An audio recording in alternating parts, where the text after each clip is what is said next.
On April 13 and 14, 1994, across Kigali, Gisenyi, Kibungo, Cyangugu, Kibuye, Gikongoro, and Kigali Ngari, the genocide against the Tutsi entered a new and ferocious phase. In churches and schools, in convents and health centers, in villages and on hilltops, thousands of Tutsi were hunted, deceived, and exterminated in just 48 hours. This film follows that two-day trail of blood, from the classrooms of Collège Saint-André in Nyamirambo to the Church of Kibeho, from Nyakaninya to Kirinda, through the stories of those who died and the few who lived to tell. In Nyamirambo sector, in the heart of Kigali city, Collège Saint-André, the Charles Lwanga Church, and the St. Joseph Convent of the Josephite Brothers became death traps.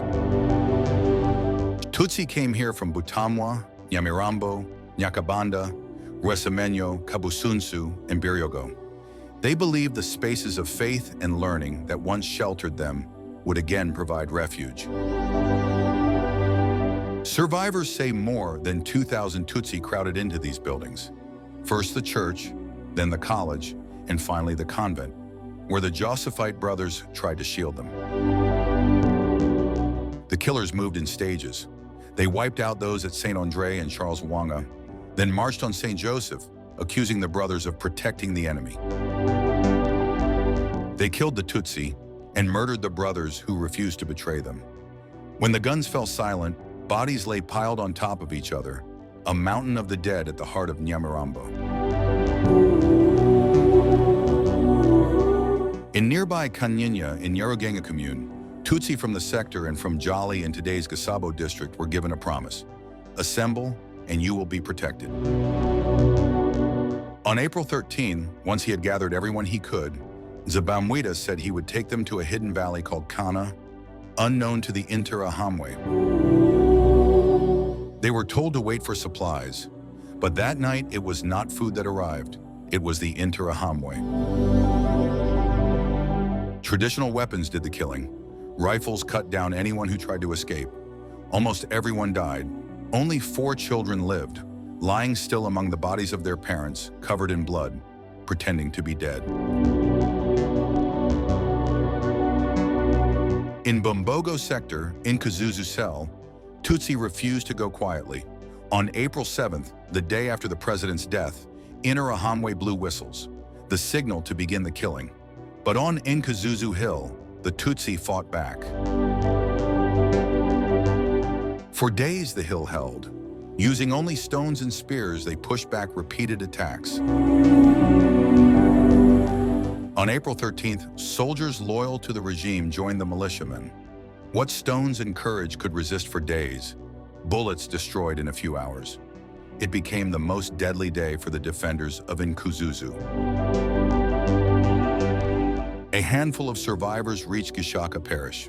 Father Michel welcomed them, gathered them with other refugees, and prayed over them through the night of April 13th. The next day, Interahamwe and local officials from Gikomero came, backed by police and health staff turned accomplices. They attacked the parish and finished what had begun on Nkuzuzu Hill. At the Catholic parish of Musha, more than 8,000 Tutsi were killed between April 12th and 13th. They fled here from Gikoro commune and surrounding areas.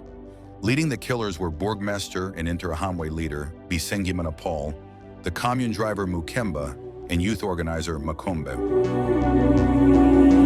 Women and girls were singled out, humiliated, raped before their families, and taken to nearby quarries to be killed.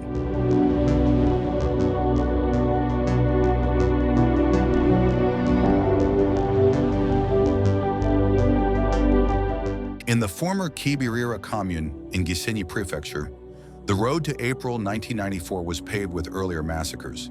In October 1990, in January 1993, each wave aimed at Tutsi in Gichye, Satinsky, Ramba, Kanama, Kayove, and Kibalira.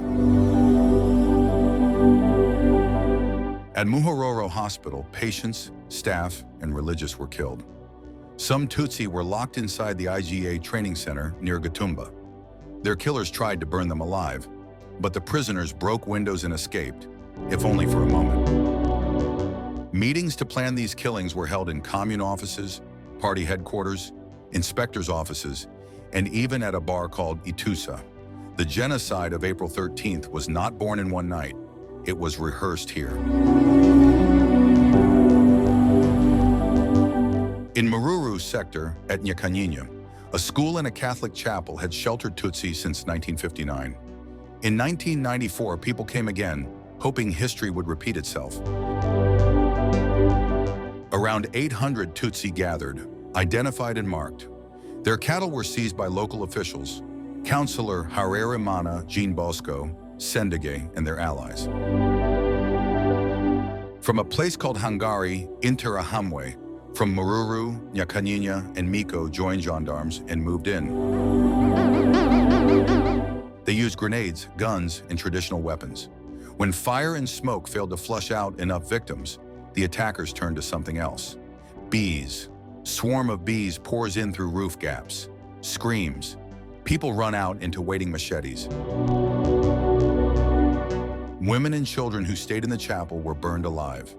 After the killing, the attackers desecrated the bodies and even raped the corpses of women and girls, like the teacher Tassien, tortured to death and then violated in revenge for refusing their advances. Kirinda in Bwakira commune of Kibuye Prefecture, today Murambi sector, Karongi, was home to a hospital and the national headquarters of the Église Presbyterienne au Rwanda. Locals were told Tutsi would be safe in the secondary school and hospital. Instead, those promises became part of the trap. At a nearby roadblock known as Intebe Urupfu, the chair of death, countless Tutsi were stopped, identified, and killed. Businessman Semirindi Moise supplied the machetes and vehicles used to move bodies. Tutsi were killed at the hospital, school, and church, then dumped into the Nyabarongo. The genocide erupted just as EPR pastors from across Rwanda met in Kirinda. Many of them and their families were killed. Survivors named the EPR leader, Pastor Twagirayesu Michel, among the principal instigators. At Gitwa Chapel, now known as Nyamagumba in Mabanza Commune, Tutsi again turned to a Catholic sanctuary for protection. They came from surrounding villages and from other sectors, believing that height would give them warning of approaching killers. From April 11th to 13th, the chapel was repeatedly attacked. When Burgmestre Bagirishema Ignace learned they had taken refuge there, he reportedly said, a reference to another hill in Ruhengeri where Tutsi had been massacred since 1959. Witnesses say that more than 9,304 Tutsi were killed here. Though Bagirishema was acquitted by the ICTR, survivors still place heavy responsibility on him and other local leaders, including Communal Brigadier Rwamakuba Emmanuel and Secretary Hakizimana Deo.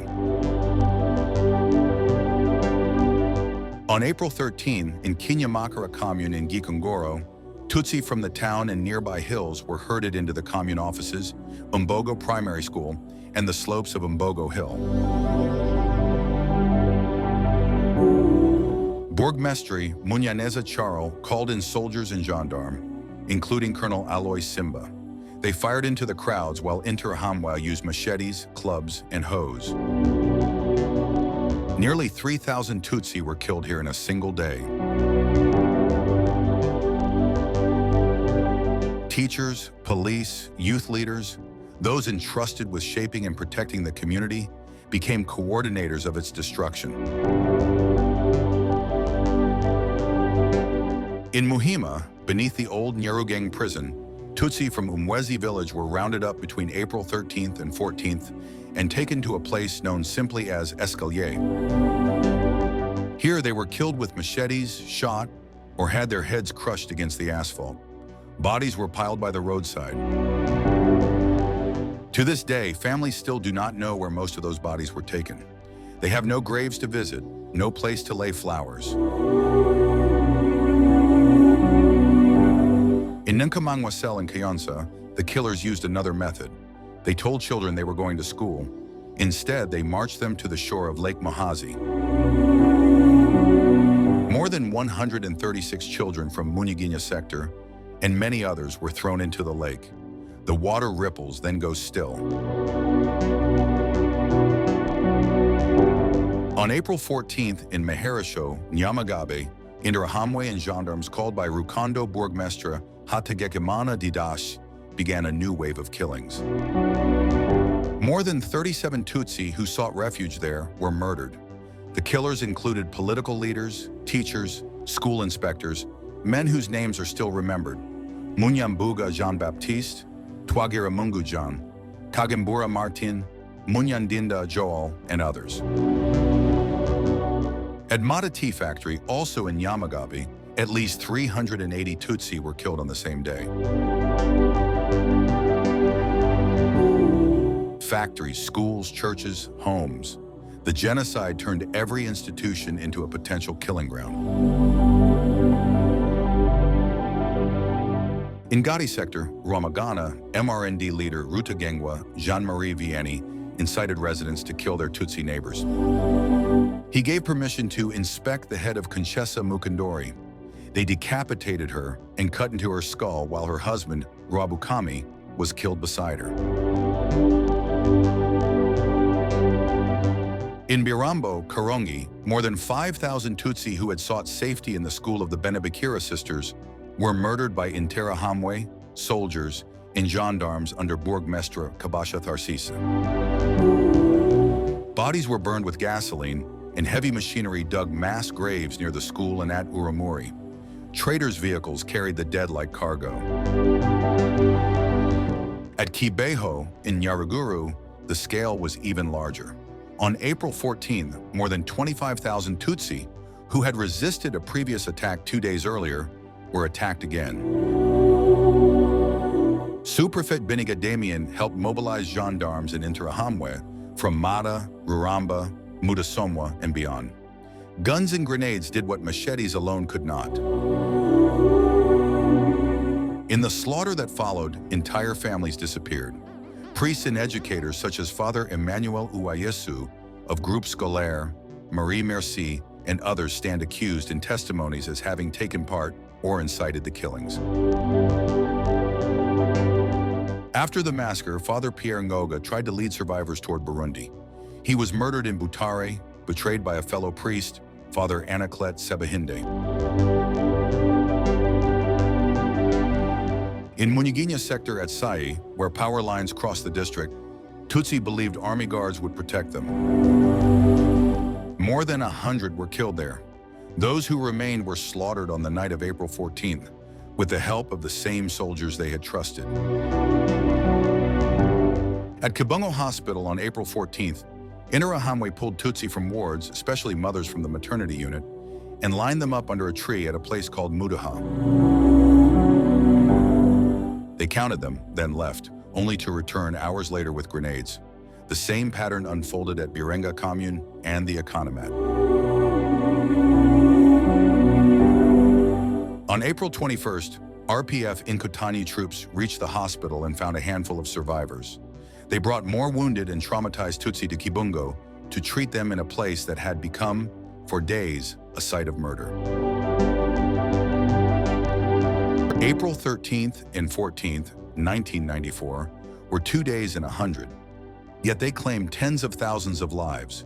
From classrooms to convents, from tea factories to churches, the same pattern repeated: deception, gathering, abandonment, annihilation. The hills of Rwanda keep the stories of those days. It is up to us to listen and to make their silence speak.